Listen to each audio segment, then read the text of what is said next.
জীবন থাকতে বাংলাদেশের 1 ইঞ্চি জমি আমরা কারো হাতে 18 কোটি মানুষের কপাল নিয়ে আর যেন কেউ টানাটানি সিনেমিনি খেলতে না পারে। এই দেশে অতীতে অনেক বলি বুজুর্গ, আউলিয়া, গৌস, কুতুব, ওলামায়ে কেরাম, মাশায়েখে এজাম বাংলাদেশের এক প্রান্ত থেকে আরেক প্রান্ত চষে বেরিয়েছে। এর পাশাপাশি এখানে অন্যান্য ধর্মের অনেক গুরুত্বপূর্ণ ব্যক্তি জন্ম নিয়েছে।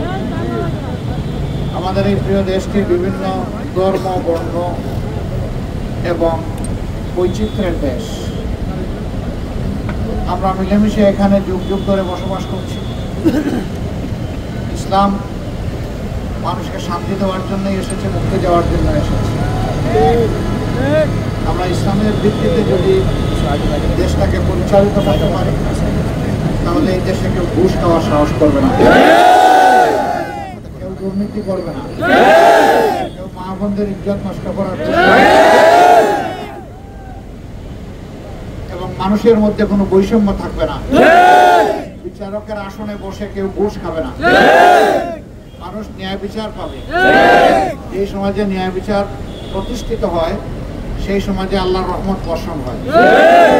আর যেই সমাজের মানুষ ন্যায় বিচার থেকে বঞ্চিত থাকে অথবা মানুষ অন্যায়কে নীরবে হজম করে, সেই সমাজ থেকে আল্লাহ তাআলা তার রহমত উঠে নেয়। গত 15.5 বছর এই জাতি জীবনদশায় ছিল।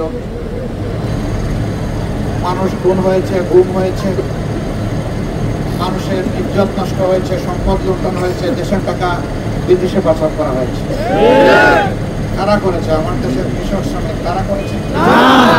করেছেন যারা উঁচু তলায় থাকেন তারা, যাদেরকে মানুষ শাসক বানায়নি, নিজে নিজেই শাসক হয়েছিলেন তারা। আমি আর দামি মিলাইয়া যে সংসদ হয়েছিল সেই সংসদ। প্রত্যেক ইলেকশনের সময় ক্যান্ডিডেটদেরকে তাদের সম্পদের বিবরণ দিতে হয়। 14 সালে যে সম্পদ ছিল, দেখা গেল 18 সালে এসে এটা 20 গুণ বেড়ে গেছে। আয়ের উৎস হইল মাছের চাষ। খোঁজ নিয়ে দেখা গেল কোথাও একটা পুকুরই নাই তার মাছে।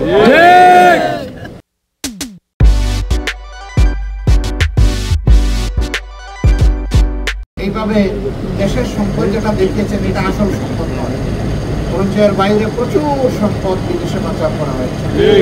26 লক্ষ কোটি টাকা বাংলাদেশ থেকে পাচার করা হয়েছে। প্রতি বছর প্রায় 2 লক্ষ কোটি টাকা। বাংলাদেশের বাজেটের, বর্তমান বাজেটের 3 ভাগের 1 ভাগের চেয়ে বেশি, এক সময়কার বাজেটের সমান সেই টাকা বিদেশে পাচার করা হয়েছে।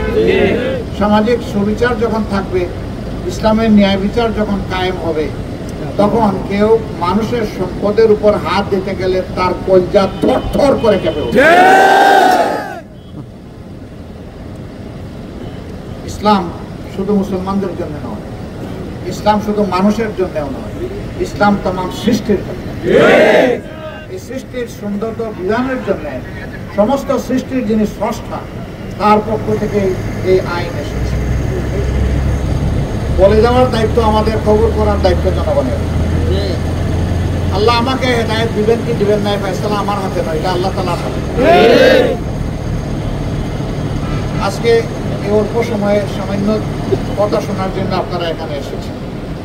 নিশ্চয়ই আমাকে ভালোবেসে বা আমাদেরকে ভালোবেসে এসেছেন। আপনারা সাক্ষী থাকুন, আমিও আপনাদেরকে ভালোবাসি। আমি ভালোবাসি এই কারণে, আমি আল্লাহ তাআলার ভালোবাসা পেতে চাই। যে মানুষকে আল্লাহর সৃষ্টিকে ভালোবাসে, আল্লাহর হাবিব বলেছেন আল্লাহ স্বয়ং তাকে ভালোবাসে। অতএব মানুষকে সম্মান করতে হবে, শ্রদ্ধা করতে হবে, ভালোবাসতে হবে। জাত, ধর্ম, বর্ণ নির্বিশেষে সবাই আমরা মানুষ। আমরা মিলেমিশে বাংলাদেশের এই ফুলের বাগানকে সুন্দর করতে চাই। আমরা জাতিকে হিংসা, হানাহানির ভিত্তিতে ভাগাভাগি করতে চাই না। আমাদের অনেক ক্ষতি হয়ে গেছে গত প্রায় 1.5 দশক। আল্লাহ তাআলা সেই ক্ষতি আমাদেরকে পুষিয়ে দিন। এবার এই পরিবর্তন যাদের হাত ধরে এসেছে, তারা আমাদের সন্তান সন্ততি, যুবক যুবতী,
জান্নাত চান?